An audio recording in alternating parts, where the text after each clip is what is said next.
any restriction in rotation. The other thing, if we're not in this position here, a lot of times the glenoid will form in a retroverted position. So it's just like the hip. If we're formed retroverted, we get more external rotation. We're limited in internal.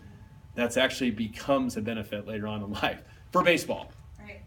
So in some weird twisted way, we can sometimes use these non-ideal developmental things to our benefit depending on what the sport is. Which is probably why I'm seeing more of that population in higher level adolescent baseball players. Maybe, I don't know. Dr. Andrews did an interesting study on changes in the torque of the humeral head position, and that these kids that are now playing year round are changing the structure of their body because they're growing while they're putting all that torque through their And you actually, so listen to this, if you want your kid to be a professional baseball pitcher, do not let them pitch when they're younger.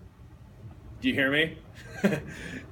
Almost every professional pitcher has started in high school, most always junior year. There's a couple exceptions, but for the most part, you'll find that across all of Major League Baseball. But here's the key caveat. You have to be throwing a ball for exactly what you're saying, because you have to have the right torsion and torque in your humerus to get the extra external rotation. So you still need to be throwing something, but you probably don't want to be doing the overload of pitching. So there's that, and then there's actually the position of the glenoid, which I was talking about before with retroversion, that allows for more and more external rotation, which is the name of the game for throwing. So do you start with a lot of 3-month exercises? Like yes, oh my gosh, yes. Like you will just exhaust this position for exercise. This is the starting place for all scapulothoracic exercises. This is also the starting point for all deep neck flexor activity. Like what's really cool about this position here, like even if you have like a C6, C7 radiculopathy that you're working with, like very rarely will you peripheralize them in this position here, which like a lot of times supine 3-month model you will. So like we might do a McKenzie protocol until they're centralized, and then same day we're right here. Like we're working retractions from the 3-month position. Like I could, like we can just go through and I could tell you what I like all those different positions for from a diagnosis standpoint. But yeah, this is a position we use quite a bit. I also like it because you can feel the pressure of your belly against the table. Is the other good thing about the 3-month position.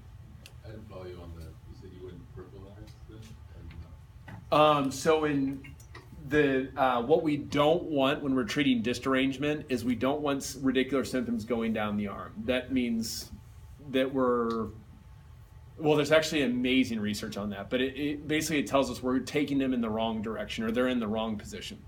Usually it means we need to do the opposite of what we're doing. Yeah. So we always want the symptoms coming up out of the extremities every time. Yeah. So if you ever are doing a DNS position and you're reproducing their sciatica down their leg, find a different position because that's never a good thing. So that one of the huge benefits to these positions too is the transition from one position to the next. So it may be like the transition from this 5-month position to a 7-month position, which is so powerful. I can show you over here. So like for running, or for baseball, let's just say. So if I want to activate the shoulder blade correctly, so here's 5-month position here, and then this is 7-month position here. So it's this transition that's so amazing that activates all my scapulothoracic stabilizers, intra-abdominal pressure, all my rotator cuff muscles, my posterior deltoid, all of them are being activated in this exercise here. And then we have all kinds of like tweaks we can do.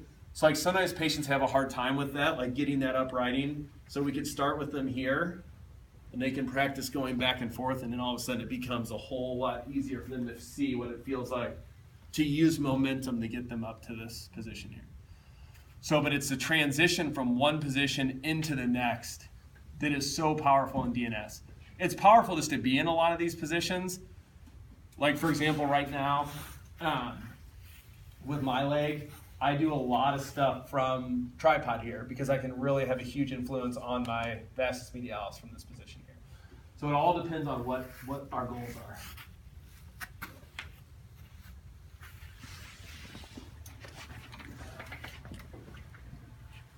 And now we are entering the most exciting part of DNS, which is the ability to assess